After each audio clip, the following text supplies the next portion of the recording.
In this video, we're going to take a look at repainting cabinets and all the things involved.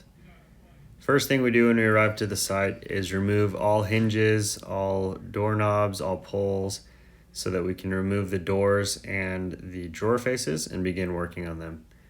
Now notice here we have a bucket that we're setting all of the hinges and all of the hardware in, so that when we return to put everything back together, that's all kept safe and we know where it all is. In this example with these hinges, we're pulling the screws out of the box frame so that we can take the door back to the shop and work on it there. And we're going to go ahead and remove the hinges out of the door itself so that we can work on it and so that we can mark where it'll go.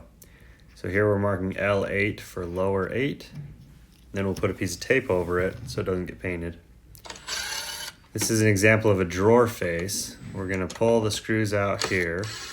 The way I like to keep track of these screws, once I have them removed, is putting them back in the door pull or the knob.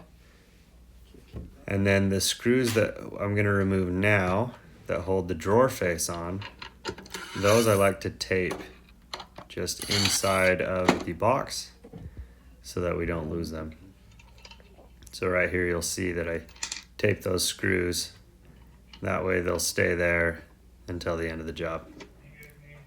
On the backs of the drawers, you can mark them typically just right on the back like this, because the wood box will cover it up and cover it with tape. So once we paint them, we can pull it off and know where they go. This is the degreaser that we like to use. Cabinets get really gross. Usually finger oils and different greases that are used in kitchens and hairspray in bathrooms. We like to remove as much of that as possible very first thing. So we take a wet sponge and spray them down, sponge them off with a sanding sponge, and then clean them with water so that we get all of the residue off.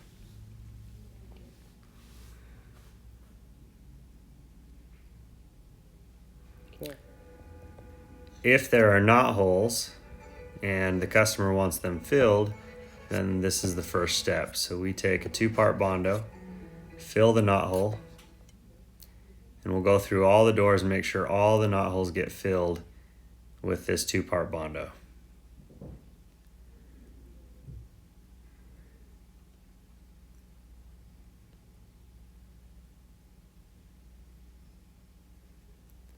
Once all of the bondo has been applied, we will go back through all of the doors, do a light sand over everything, making sure to sand the bondo smooth with the rest of the drawer. And this is something we'll do on every single drawer, every single door, and make sure that all the surfaces get scuffed up with 220 grit. This way you won't have swirls from the sander that get imprinted into the wood. And we can make sure that the paint has good adhesion, and any other residue or any other imperfections in the surface will get polished out.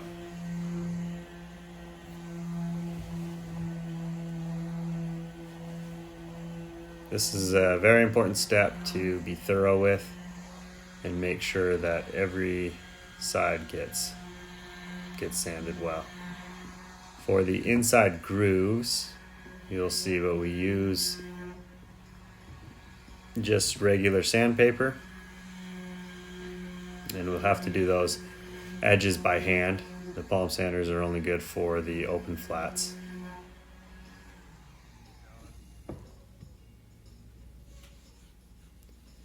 So right here you'll see we always want to sand with the grain of the wood, and we'll make sure we get into all of the corners and all of the edges that the orbital sander would never reach.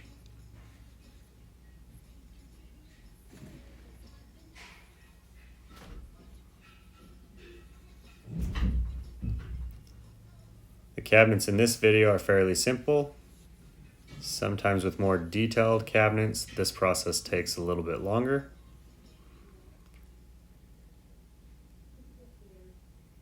And this is the process that you're going to want to repeat on every single one of the doors.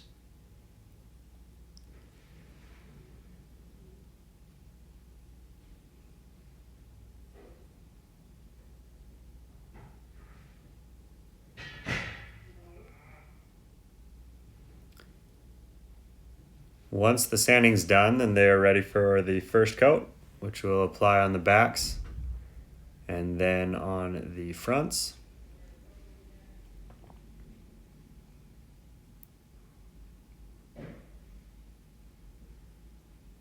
And for this coat, we don't want to go too heavy because we want it to dry quickly so that we can begin final inspections.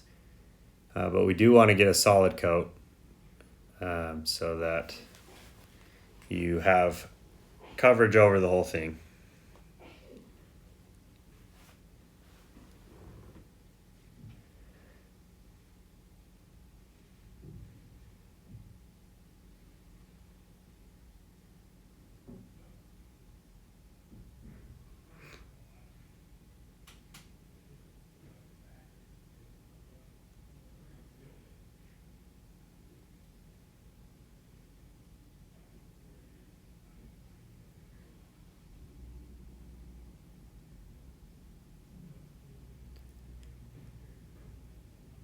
Now here in this video, we sprayed multiple coats to start off, and typically you just need the one unless you're using a bonding primer, which we did in this case. Typically the only times we'll use bonding primer is when we need to fill a wood grain such as oak. In this example we ended up using it because we were unsure of what the finish was currently. But typically we were able to just use a coat of lacquer and then we can begin the spot spackling process. So here, once we've done the first initial coat, we'll go through the cabinets and inspect them with a light shining from the side so that we can see any imperfections, any nicks or dings, any cracks in the wood, any remaining divots from where we filled knot holes, if we filled knot holes. And we go through with this glazing putty that Bondo makes and ensure that we can get any nicks and dings filled so that we'll have a nice finished product once we apply the final coats.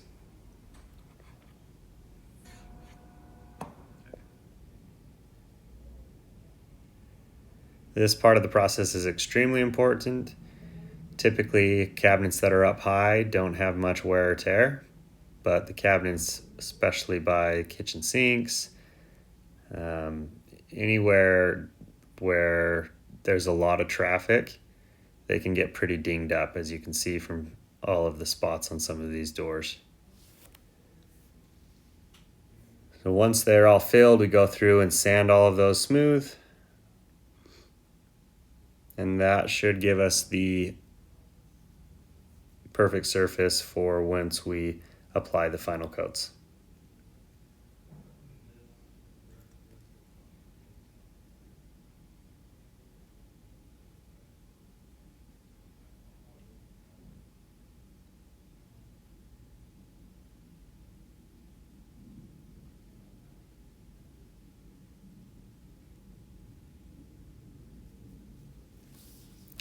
Now when we begin spraying the final coats, we'll spray the backs first.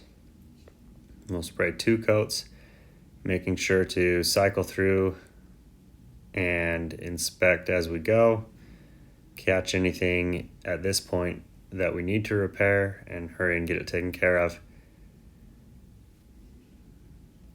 But there's that red lacquer that we will use. It's a cabinet grade lacquer that works really, really good and gives a professional finish to all of our cabinets.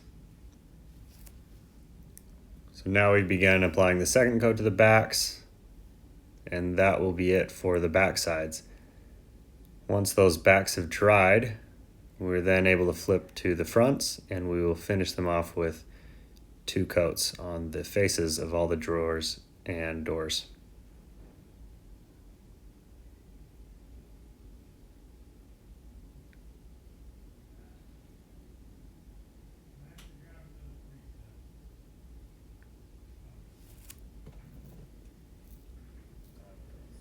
Now back at the job site, when we're preparing boxes to be sprayed, We take 1.5" tape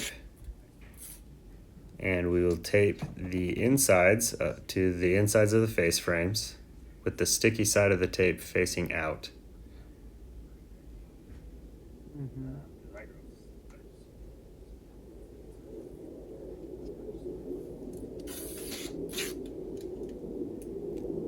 This is typically the most tedious part of the job, but it is what allows us to mask off the cabinet boxes and allow customers to keep their boxes full of all their stuff without having to interrupt their lives too much and remove everything.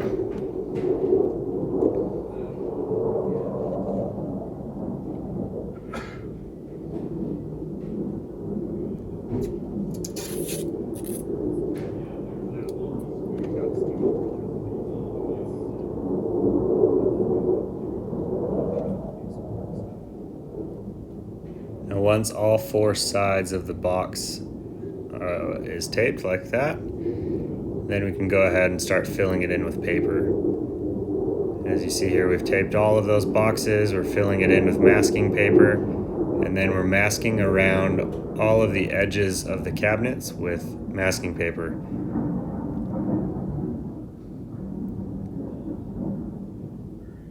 At this time, we mask off the floors, we mask off the island, and once all of the paper is run, then we'll start to lay out the plastic, close off all the gaps, and make sure that we can get anything that shouldn't get paint on it covered.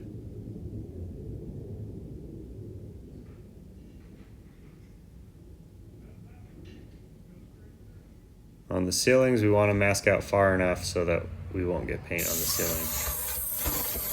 And right here is the first coat of the color that we're spraying on the island. And you can see we've already done the same process with spot bondoing or glazing putty, applying glazing putty to the surface. These have been primed. And so once this coat is on, we'll hit one more and that'll be the final coat.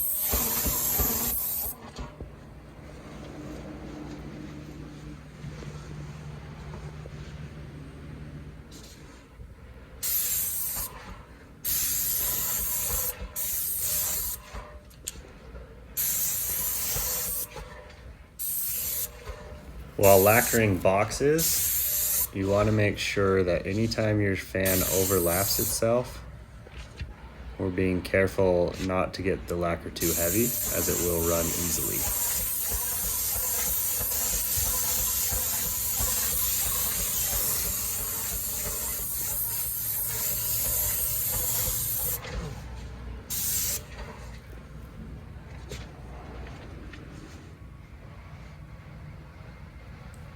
Here is a view of everything completely masked off. We've tented the whole area, and we have a fan in the window with a filter, taking all of the smelly lacquer fumes outside of the house so that the customers don't have to deal with that. And now we are spraying the first coat after it's been primed onto the boxes.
Sorry, Mitch.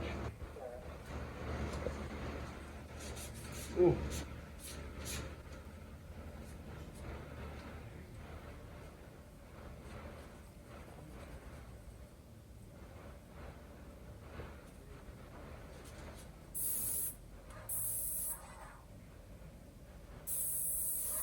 Mostly on the other side anyway. Good.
Now here we had a couple of shelves that we ended up staining and lacquering, just clear lacquering the front face piece, just for an added detail. So once the paint was all dry, we were able to mask off that area, hurry and hit it with a few coats of clear lacquer. We had previously stained it prior to painting, and that added a nice touch to this kitchen. Once that was dry, we were able to pull all of the masking, clean up the house, and get out of the customer's way, with the last thing being just coming back to replace and reassemble the kitchen cabinets with the doors and the drawer faces.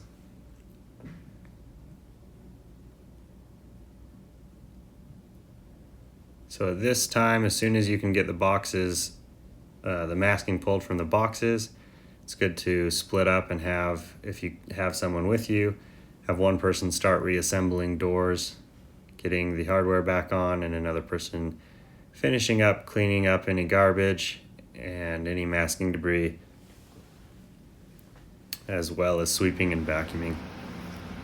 So here, when we remove that tape that we put on before, we can see the numbers, the way we labeled them, and know exactly where they go. Now, having multiple drills and being able to reattach all of the hinges quickly is very time efficient.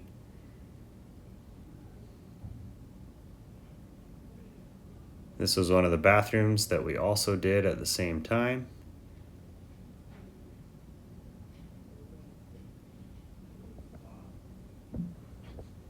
And so you can see that a cabinet job can be done efficiently and have a really clean look and really change the space for a homeowner. It is an invasive process, so keeping it as clean and timely as possible is always something that we're striving for in order to help our customers see a huge difference with a minimal disruption to their life. This project turned out really, really good. Not only did it look good, but it came in on budget, and the customers were extremely happy with our process and with the finished result. Hopefully this helps walk through and see, and so you can see how you can effectively paint cabinets and get them all taken care of.